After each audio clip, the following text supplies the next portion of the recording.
get ready. Because this story isn't about how big Roelly Winklaar got. It's about the moment his body stopped keeping up with his ambition. Roelly didn't lose because someone beat him. He lost because his physique crossed a line the human body struggles to survive. And by the time people realized what was happening, the damage was already permanent.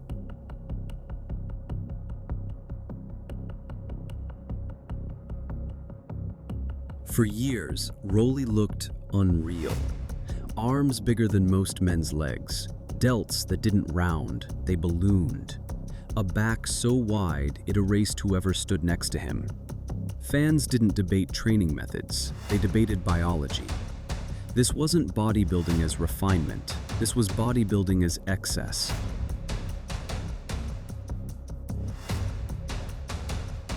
Roelly didn't rise slowly. He exploded onto the Olympia stage and immediately broke visual expectations. While others chased symmetry and flow, Roelly chased density, muscle stacked on muscle. No gaps, no softness.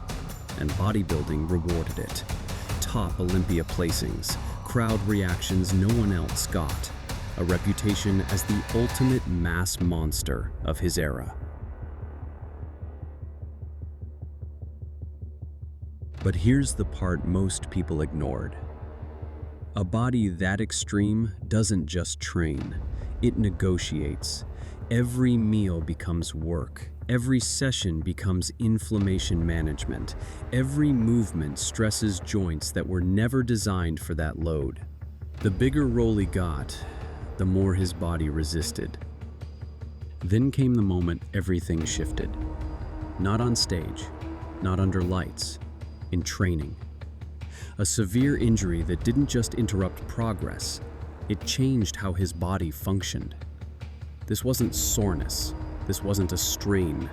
This was structural damage. The kind you don't push through, the kind you adapt around. If you're still watching at this point, you already understand what this channel is about. This isn't hype.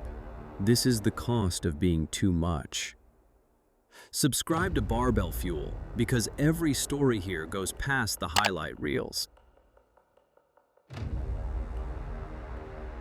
For most athletes, that's the end. Roelly didn't disappear. He came back, still massive, still intimidating, still visually overwhelming, but different. Poses adjusted. Certain movements vanished from his training. Range of motion tightened. Recovery stopped being recovery, it became damage control. This wasn't about improvement anymore, it was about survival. Here's the uncomfortable truth. Roelly still looked like a monster. But maintaining that look required constant compromise. Inflammation never fully dropped. Pain never fully left. The body never reset. Winning didn't mean health, it meant endurance. They saw highlight clips, stage photos, crowd reactions. They didn't see the cost of keeping that body functional, because bodybuilding rewards appearance, not sustainability. Roelly didn't decline because he lost discipline. He declined because the margin for error disappeared. When your body is that heavy, that dense, that inflamed, one injury isn't a setback, it's a turning point. And here's the truth nobody wants to admit. Roelly didn't push too far by accident. This was always the price of becoming that extreme. The sport celebrated the look. The body paid the bill. Gyms around the world copied the blueprint. Heavier rows, more load, less recovery. Everyone wanted the mass. No one wanted the consequences. Injuries became normal. Careers got shorter. Longevity disappeared. But the standard stayed. That's Roelly Winklaar's real legacy. Not just freak size, not just highlights. Proof that there is a point where the human body stops adapting. So ask yourself this: was Roelly unlucky? Or was this always the inevitable cost of pushing the human frame past what it was designed to hold?